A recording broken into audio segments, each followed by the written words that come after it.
In the medical community, there is currently controversy about the benefit of wearing a continuous glucose monitor for people who are not diabetic like me.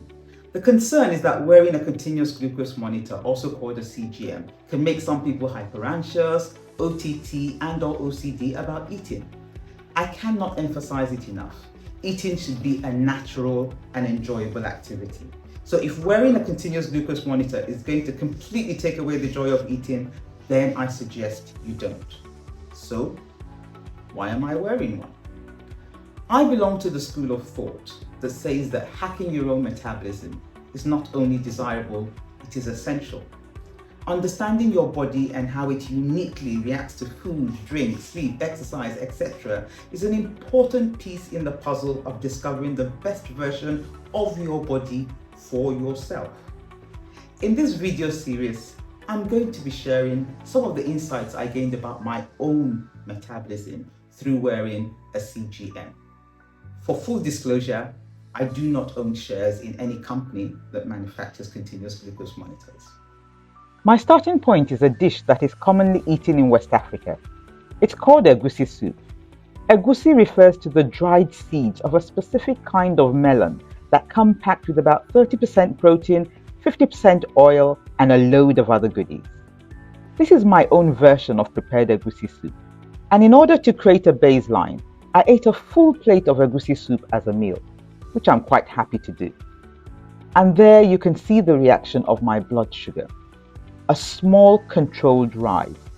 For my metabolism, where possible, this is the standard to achieve.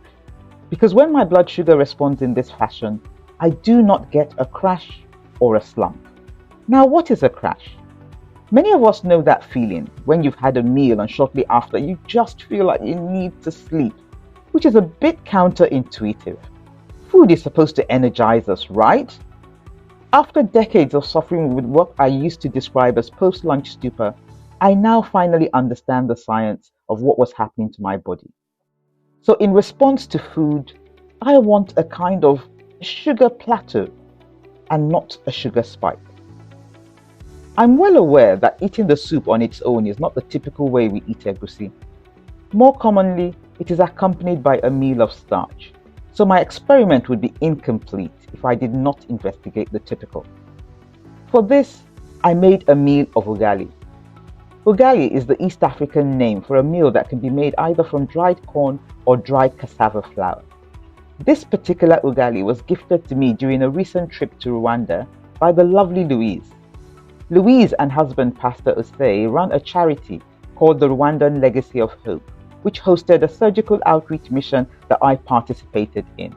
But I'm aware that I digress. This ugali is made from dried fermented cassava. In West Africa, we would call this akpu in the Igbo language, lafun in Yoruba, or generically cassava fufu. For my experiment, I paired 200 grams of ugali with a plate of egusi soup. Now I filled my plate with so much egusi soup in the hope that the soup would discourage me from finishing the 200 grams of ugali. Guess what?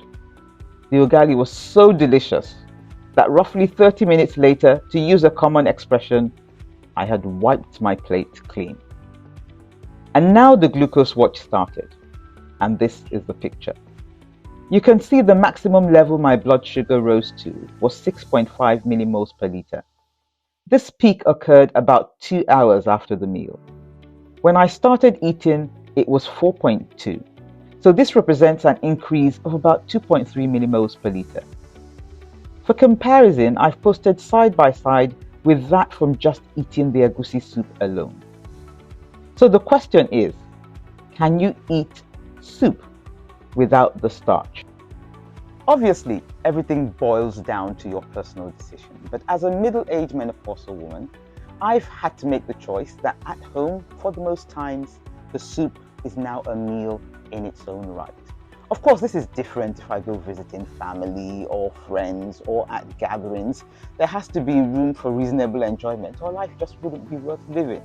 But these are occasions, and it is what you do at home on a regular basis that determines whether you ever discover the best metabolic version of yourself or you've just become content not to even try. In my next video, I'm a woman on a mission. So we know that ugali or fufu causes a sugar spike. But is it at all possible to hack the spike? Stay tuned.